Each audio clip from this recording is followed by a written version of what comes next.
So my daughter's finally gone to bed after what seemed like an age, trying to convince her it's a good time to go to sleep. And my husband's out at his basketball practice. So I have the opportunity to do, I don't know, it might be a quick video, it might be a long video, we'll see where it goes. But basically wire knit and wire knit vintage patterns. I'm still not used to talking on camera very much, so I will be knitting as well. I'm currently knitting a pattern. I think it's a 1930s pattern. It's called Daybreak. But yeah, I just think, look how beautiful that is. So yeah, so that's what I'm currently knitting. I've done the back, currently working on the front now. And you might recognise this yarn maybe from one of my other videos. This was originally a jumper that I got from a charity shop for £1.10 and unravelled it. And now I'm just re-knitting it into this gorgeousness instead. So yes, so wire knit. First off, which could be related to this, is budget and cost. So knitting, like with any hobby, can be as cheap or as expensive as you make it, depending on the materials that you go for, the equipment that you go for. I've tend to go on the budget side, like the low budget side originally, like with acrylic yarns and things like that. So when I got engaged back in 2011, I didn't have a job. I was on what was job seekers allowance back then, and trying to plan a wedding on very, very little money, you know, was a hard task really. So we sort of had to buy secondhand, borrow, and make the rest. So one of the things, you know, I couldn't afford real fresh flowers for the wedding. So I decided to knit my wedding bouquet and my bridesmaid bouquets, as well as the buttonholes and the table centerpieces and the place settings on the table for the guests. What was helpful, well, what is helpful, you know, when you have a hobby, and can be annoying sometimes as well, when people know you've got a hobby, no matter what the hobby is, they tend to buy you stuff related to that hobby as a gift. So I ended up getting loads of yarn, getting lots of, you know, different materials. So I bought polystyrene balls, like what big ones that came in halves, and pinned and glued them together to basically create like a pomander, I think that's what it's called. And the wedding colour themes were creamy white and burgundy. So I looked online and I found several different free rose knitting patterns. So I set about, you know, making my bouquet, my bridesmaids bouquets, using the patterns. So my bouquet ended up having over 140 roses, individual roses as part of it, and they were 5 petals each. And I was knitting my bridesmaids bouquets all the way up to the night just before the wedding, but theirs were more simple. Theirs were slightly bigger and they were one piece in stocking stitch, and then you sort of twisted it round, and because the stocking stitch sort of rolled over, that created the petal look to it. And I did the same roses for the buttonholes and for the centerpieces. So yeah, so I've still got the roses. They're not as bouquets anymore because I wanted to change them into a wall hanging, but I have got the roses somewhere upstairs in the attic. So yeah, so because like at the time I had lots of time but no money, so I had to be creative. We also I made bunting for the wedding as decoration to put on the walls and over the church door, and that was made from thrifted bed sheets, you know, like old floral bed sheets that people don't want anymore, just turn into bunting. So yes, so cost / budget is one reason that I knit. So another reason why I knit my own clothes is for sustainability reasons. So back in what year was it then? I think it was yes, it would have been 2022. Back in 2022, I made the rather brave, some would say foolish decision to leave my job of 10 years to set up my own business, and I opened up a vintage clothes shop. This was after doing a free business course with the local chambers of commerce in my town. The course was primarily for women, and it was free, which was great, and was on a day when I wasn't at work and my in-laws could have my daughter. So it seemed it was meant to be. So yes, I set up my own vintage clothes shop, bricks and mortar shop, and the experience I had through that was my eyes were open to the amount of textile waste, the amount of clothing that we have, not just in this company, like in this country, but like globally, and the impact it has, on communities, on the environment. So that has changed my attitude and my relationship towards clothing and where I buy my clothing from and what I wear. So I would say 90% of my wardrobe now is secondhand. I mean, obviously not pajamas or underwear and things like that, but yeah, other things, other garments, I tend to buy secondhand now, and now making my own clothing. So that's another reason why I knit. And another reason why I tend to now source my yarn from previous garments, secondhand garments. So this was like, originally a jumper that I got from the bargain bin for £1.10, and it's 100% cotton. And I assume that if I hadn't bought it or nobody else had bought it, it'd probably end up in the rag trade. And then who else knows where it would go from there.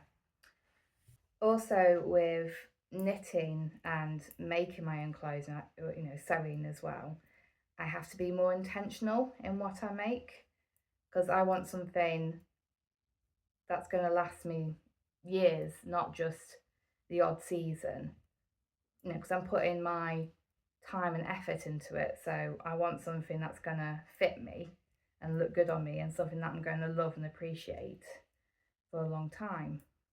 And that can also lead on to another reason why I knit, which is for self-expression and to suit my own personal style. So back in 2020, gave birth to my daughter, and I wasn't prepared for how much my body changed. Post-birth, I felt like I was a stranger in my own body. I just didn't recognize it, like in not just the physically outside, but internally, it just didn't feel like my body anymore. And shortly after I gave birth to my daughter and came back home, lockdown started. So, we couldn't go anywhere, we couldn't see anyone,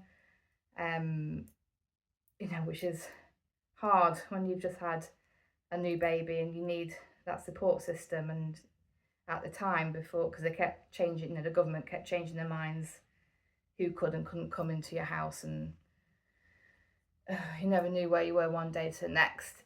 I needed a support system and it wasn't there. It was a bit of an emotional and mental roller coaster. However, I took the opportunity to change my style. So I went for my clothing. My body was different. I went for my clothing. Anything that wasn't fitting me anymore, anything that didn't make me feel good about myself or happy, I was like, right, we need to get rid of it. Not keeping it in my wardrobe, just in case I'm going to get slimmer again, because that might not ever happen. So I sold stuff on Vinted and on eBay, and the money that I got from those sales, I used to buy new clothing, but different clothing that I wouldn't normally buy.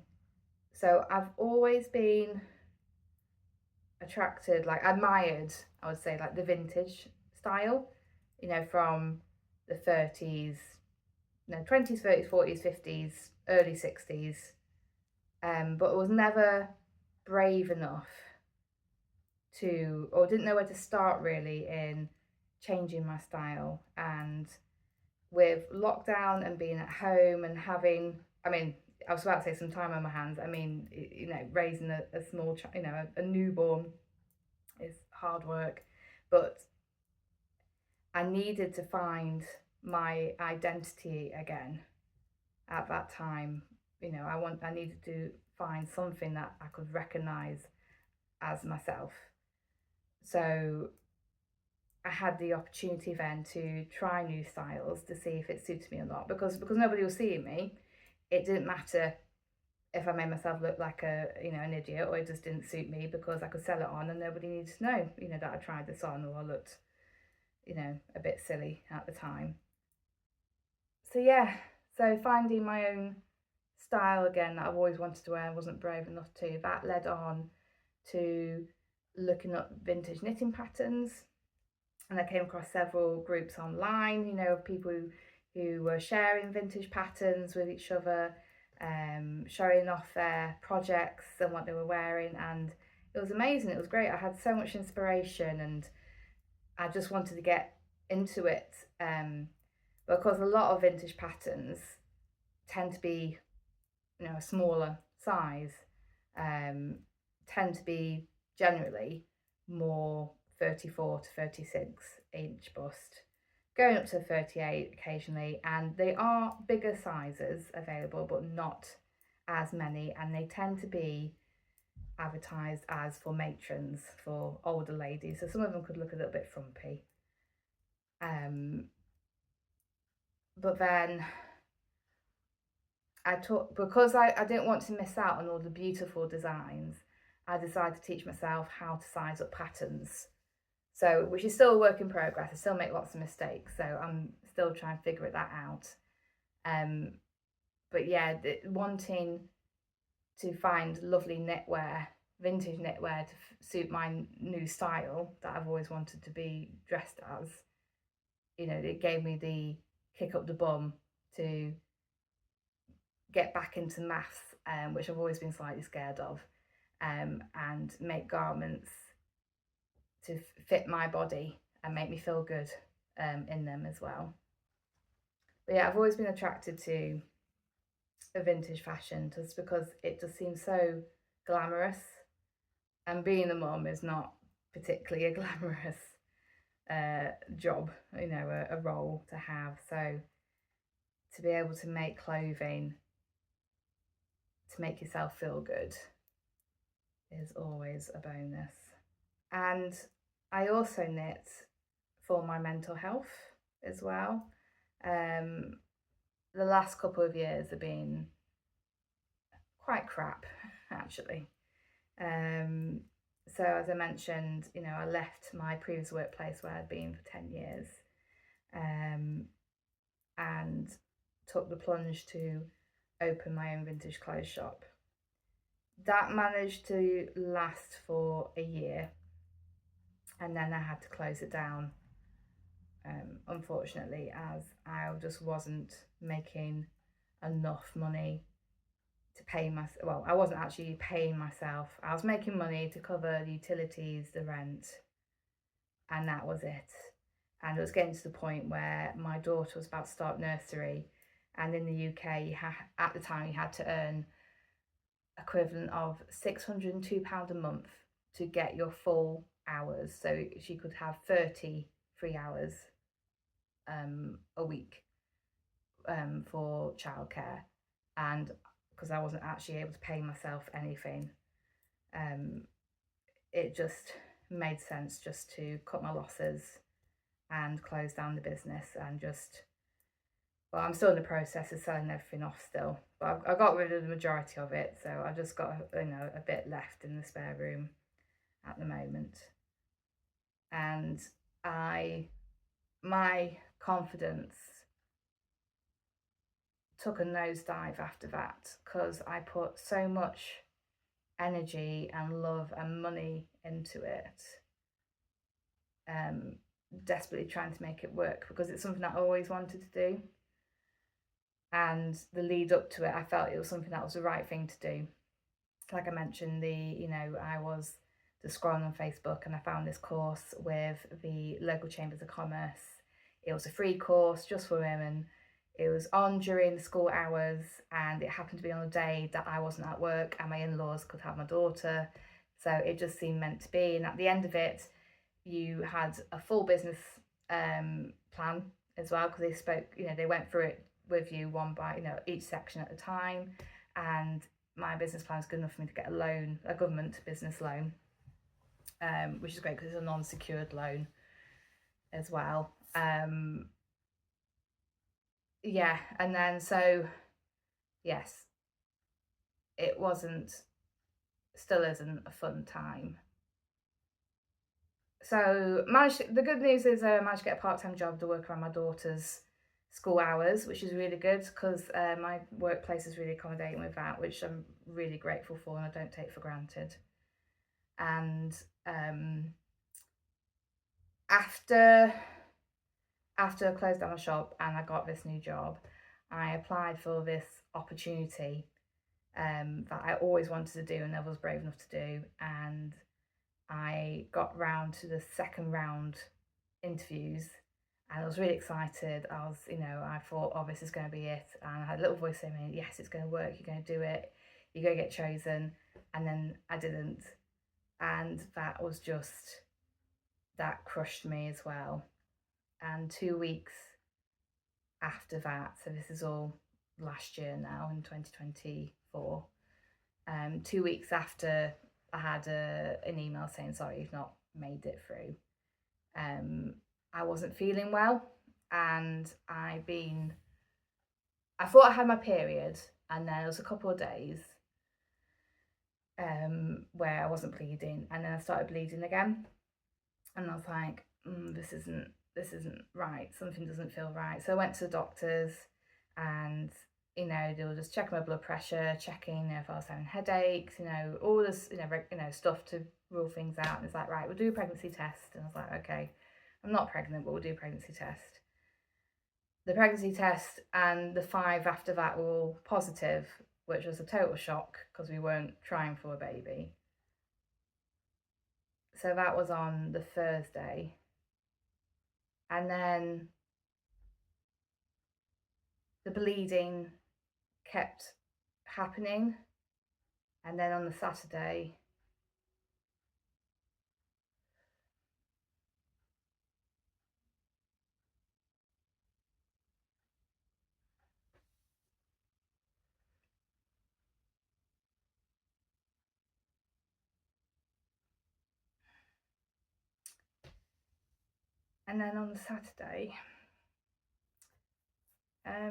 I ended up going to hospital and had a miscarriage.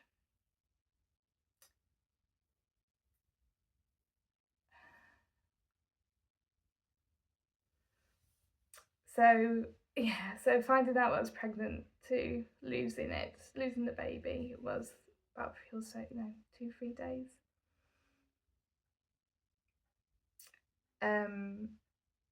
And having the shock of realising I was pregnant, and then another shock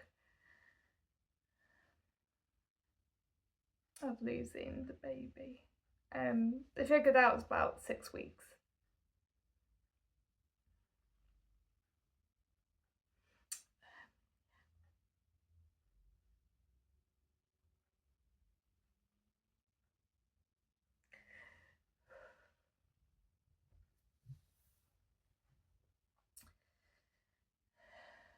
Yeah, so the last couple of years have been really hard. And after that happened, apart from going to work and taking my daughter to school, I didn't really go out anywhere. I didn't want to be creative. But then I thought, all this, I don't know how to describe it, everything that was building up inside of me, I was like, I need to release it somehow. And the only way I could think of doing that was through knitting. So I got this pattern out I've had for a while, called the Sweet Embroidered Jumper. I don't think that's not the full one, but it's the best way. It's the best way pattern. It's called Sweet Embroidered Jumper, and you may have seen it. It's this jumper that's got embroidered, what they call a lazy daisy embroidery on it, and that was the second finished pattern that I've ever sized up. The first one was just a simple 2 squares that you then just sew up the sides, leaving armholes, and then on the shoulders, leaving enough room for your head to go through. So that's much simpler to size up as a first attempt than this one.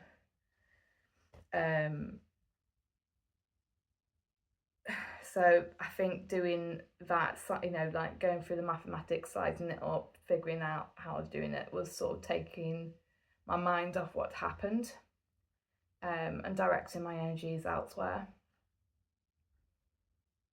I think just to create, basically to construct rather than destruct, really.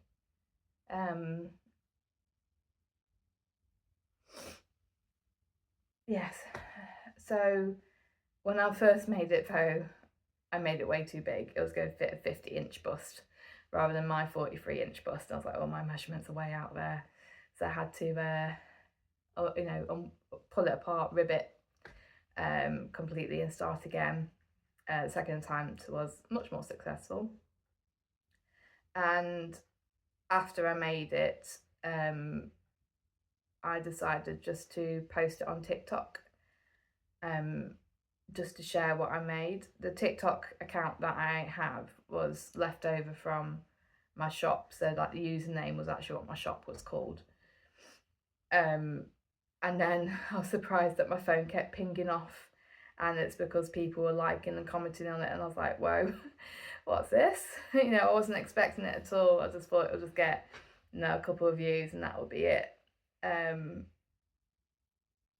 that gave me the, I don't know, the impetus. I don't know if that's the right word, but it gave me the get-go to keep doing it. And then I did another one, which was the cross, like the embroidered one with, like, you know, it's like crossover with like red and green yarn over a creamy white, completely moss stitch jumper, which took flipping ages to make. So yeah, knitting for me helps me to calm my brain down and feel like I'm achieving something when everything else feels like it's going to pop. So my plan at the moment is just to carry on knitting, carry on making what I want to wear, and just sharing it online, you know, with TikTok and YouTube and also Instagram, you know, just for hopefully to inspire people to try it out themselves. I will share, I do aim to share patterns when I am able to share them. Some patterns are from my own collection. There are some which have been lent, you know, I've borrowed from friends, so I don't feel like I can share those because they're not my personal copies. But if I find that you can buy them online, or if they're available on someone else's website, then I will definitely share the links. But if there's patterns that I don't share, it's not because I'm gatekeeping, it's because I don't have permission to share those patterns. So yeah, I just want to thank all of you who, you know, have decided to follow my accounts and what I do, you know, and spend your time watching my videos. I just want to say thank you for that. And yes, I will just carry on making, knitting, sharing, and I just hope it inspires you, not just to knit, but just to create in general. So yes.